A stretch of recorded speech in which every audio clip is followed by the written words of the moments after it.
Makinis, manipis, minsan, madungis, pero masarap. Mwah! Ikis. Sexy time na. Sexy Mega! Sabi nga ng kanta na yan ni Ed Sheeran, tell me that you love me too. Sabihin mong mahal mo rin ako. Kasi ang dami ko nang na-invest sa'yo kahit magka-talking stage pa lang tayo. Please tell me you love me too. Ayan kasi. Talking stage pa lang naman pala eh.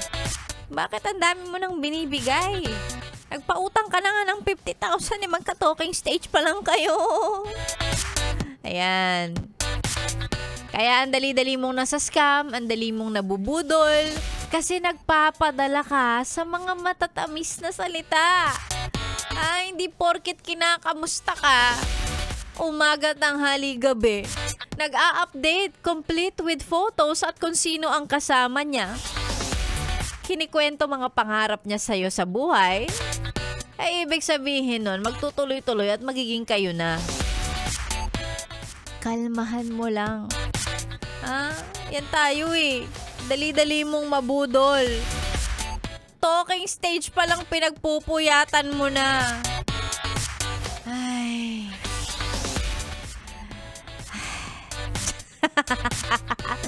Oo, kalmahan nyo lang po ha.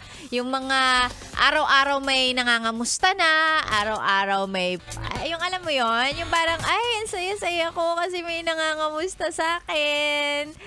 Parang concern siya sa akin. Ang dali lang yan, ang daling pikiin yan. Ha? Ang masama nun, hindi pa pala kayo nagkikita sa chat lang. Ay, patay tayo dyan. Hindi mo alam, baka mamaya hindi pala siya yung totoong kausap mo. Oy, mga ganun. Kalmahan lang po natin, ha? Ano sinabi ko kanina sa una kong adlib? Focus ka na lang sa work today kasi hindi mo naman alam, baka mamaya niloloko ka lang din naman yung kausap mo na yan. Work ka na lang muna. Tigilan mo yung kaka-chat-chat, cellphone na yan. Yan tayo eh. Bakit parang tunog nanay ako na nagagalit sa teenager niyang anak na may nilalandi sa cellphone? Ano ba naman yan? Sexy Megan po ang inyong kasama. Alam mo kung saan ka magandang mag-invest? Sa sarili mo. Parang medyo tunog networking yung sasabihin kong saan magandang mag-invest. Sa sarili mo, ikaw lang muna. Oo, kaysa sa ibang tao. Yan kasi.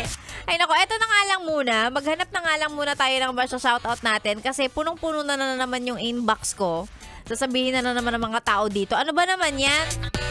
Sabi-sabi ka na mag-send kami ng pa-shoutout, di mo naman binabasa. Eto na! Eto, shoutout daw sa mga kasama niyang extra sa repacking 15th floor, si Nuno, si Lovely, si R2, si Naiina, Era, Joshua, and Ashley. Naka-tune in sa atin. Salamat Noel Ilustre, Alfred Marcelino at mga kapwa niya pedicab driver sa Palasan, Valenzuela, naka Yes FM. Si Obet Umali, sabi niya, shoutouts for, mali hindi ako marunong magbasa. Shoutout sa 4FU Pet Supply dyan sa may Makati. Memorize na daw ng mga aso nila ang commercials natin. Ay, di very good. Charet.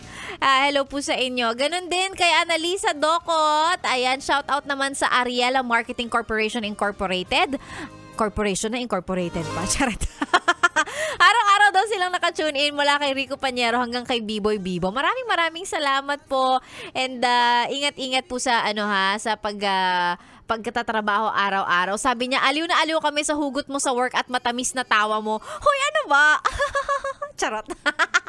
Sexy Megan po ang inyong kasama. At magkakasama tayo hanggang mamaya pantanghali. Ang mga pa-shoutout ay isa lang sa ating Facebook page, DJ Megan Yes FM. Ikaw ay nakatune in dito pa rin sa stasyong ikaw ang number 1. This is 101.1 Yes FM. Solid!